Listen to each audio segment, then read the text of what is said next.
अस्सलाम वालेकुम। 2002 में इलेक्शन के नताइज आ चुके थे और ये वाज़ेह था कि पंजाब में चौधरी परवेज़ इलाही वज़ीर आला बन जाएंगे। उन्हीं दिनों एक तकरीब में चौधरी साहब मौजूद थे, जहां उन्होंने तकरीर करते हुए कहा कि मैंने फ़ैसला किया है कि हम सिर्फ उन मंसूबों पर काम करेंगे जो 3 साल के अंदर अंदर मुकम्मल हो जाए, क्योंकि पाकिस्तान में हुकूमतों की उम्र असल में 3 साल ही होती है। उनकी ये बात पाकिस्तान की तारीख़ का निचोड़ थी। हमारा इज्तिमाई तजर्बा भी यही है कि कोई भी हुकूमत अपने चौथे साल किसी न किसी ऐसी मुसीबत में फंस जाती है जो आखिरकार इसकी जान लेकर टलती है और उसकी वापसी का फौरी इम्कान भी ख़त्म हो जाता है। ये भी हमारी तारीख़ का हिस्सा है कि जुल्फ़िकार अली भुट्टो ने 1977 में अपनी मर्ज़ी से और नवाज़ शरीफ ने 1993 में मजबूर होकर इस उम्मीद में असम्बली तोड़ी थी कि वो इलेक्शन जीत कर वापस आएंगे। भुट्टो वापस आ गए मगर रह ना पाए और नवाज़ शरीफ वापस ही ना आ सके। इन वाक़यात के अलावा भी देख लें तो पाकिस्तान की तारीख़ में कोई वज़ीर आज़म ऐसा नहीं जिसने अपनी 5 साला मुद्दत पूरी की हो। ज़रूर ये कोई आसेब है जो हमारी तारीख़ पर छाया हुआ है। हमने तो कुछ ना सीखने की कसम खा रखी है, इसलिए ख़बरदार हो जाइए कि वो आसेब एक बार फिर हुकूमत के दर पे है। इमरान खान की हुकूमत चौथे साल में दाखिल हो चुकी है। इसमें क्या शक है कि अपनी बेमिसाल नालायकी की वजह से ये 2 महीने बाद ही अपने सपोर्टर्स और वोटर्स के दिल से उतरने लगी थी। लेकिन पहली बार इसके वजूद को हकीकी ख़तरा 2019 की ख़ज़ा में लाहक हुआ था, जब उसके सपोर्टर्स ने कानों को हाथ लगाते हुए इसे खुदा हाफिज़ कहने का सोचना शुरू कर दिया था।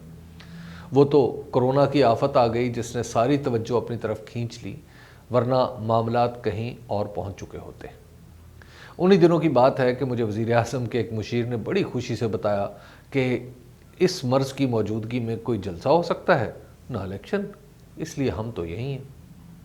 अब कोरोना भी बड़ी हद तक काबू में है। नालायकी का अदीमुन नज़ीर 100 साला रिकॉर्ड सबके सामने है और तारीख़ का 3 साला चक्कर भी मुकम्मल हो चुका है। इसलिए अब पाकिस्तानी सियासियात का अदना तरीन मुबस्सिर भी साफ लफ्ज़ों में बता सकता है कि इस हुकूमत के मुखलिस तरीन दोस्त इसकी हमायत से हाथ उठा चुके हैं। इसकी अपनी सफ़े तितर बितर हैं। हिम्मतें इतनी पस्त हैं कि लाहौर के ज़िमनी इलेक्शन से तहरीक इंसाफ का उम्मीदवार बग़ैर लड़े ही मैदान छोड़कर भाग निकला। गोया वो तमाम अनासिर पूरे हैं कि अगर ये हुकूमत गिर जाए तो इस खुशी में मिठाइयाँ बाँटी जाए। बंद कमरों में बुलंद आवाज़ों के साथ होने वाले मशवरों में जो रास्ता अब तक बेहतरीन समझा जा रहा है वो वज़ीर आज़म के ख़िलाफ़ तहरीक अदम एतमाद का है। इसके लिए हालात ऐसे पैदा किए जाएंगे कि यकायक तहरीक इंसाफ के इत्तेहादी अपने ज़मीर की आवाज़ पर लब्बैक कहते हुए इससे अलग हो जाएंगे और तहरीक इंसाफ के बाज़ारकीन असम्बली उस दिन पहुँचेंगे ही नहीं जब उनकी ज़रूरत होगी। इस रास्ते की एक मंजिल वो है जो पीपल्स पार्टी तजवीज़ करती है और दूसरी वो जो नवाज़ शरीफ के पेश नज़र है।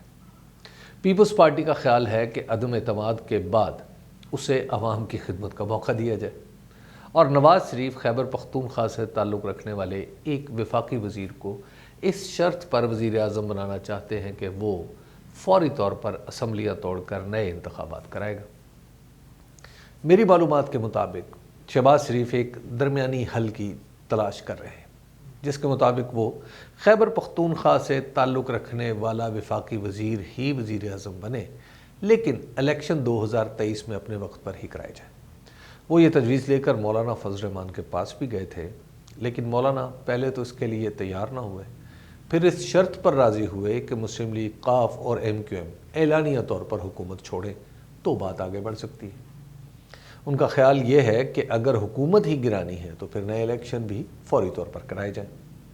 ज़ाहिर है पीपल्स पार्टी हो या मुस्लिम लीग नून, ये दोनों जमहूरियत पसंद पार्टियाँ कहीं खला में तो फैसले नहीं कर रही।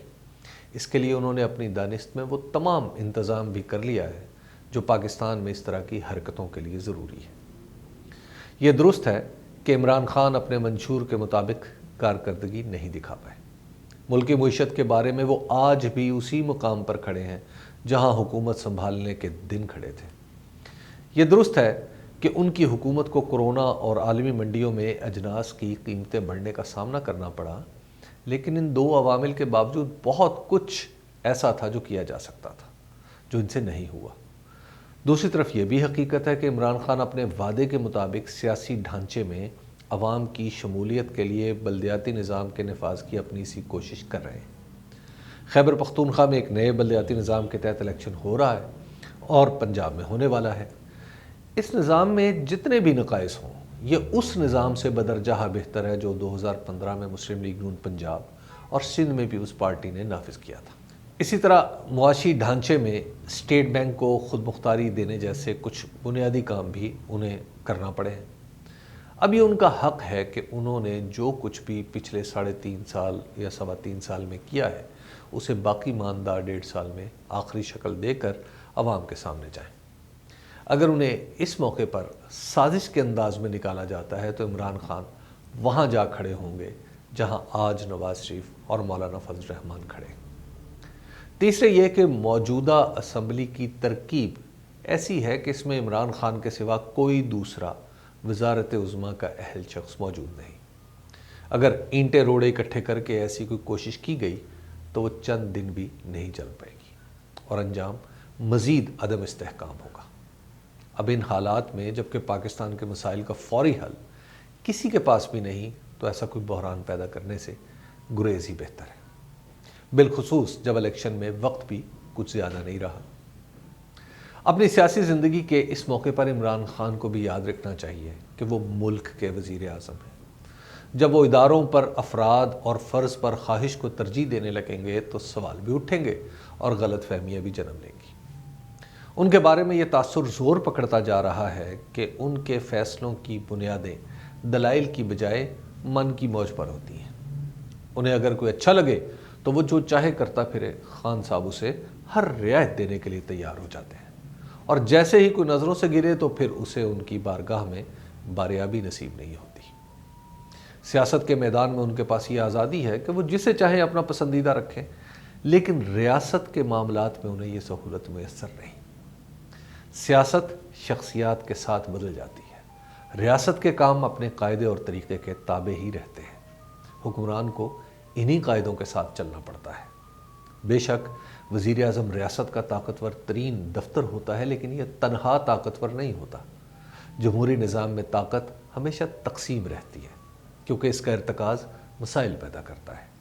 وزیر اعظم کی طاقت اسی میں ہے کہ وہ کسی ایک شخص کے لیے کسی بھی ادارے کو داؤ پر نہ لگائے۔ انہیں یہ تاثر تو بالکل نہیں دینا چاہیے کہ وہ اپنے آدمی کے لیے قانون، قاعدے یا روایت کی بھی پرواہ نہیں کریں گے۔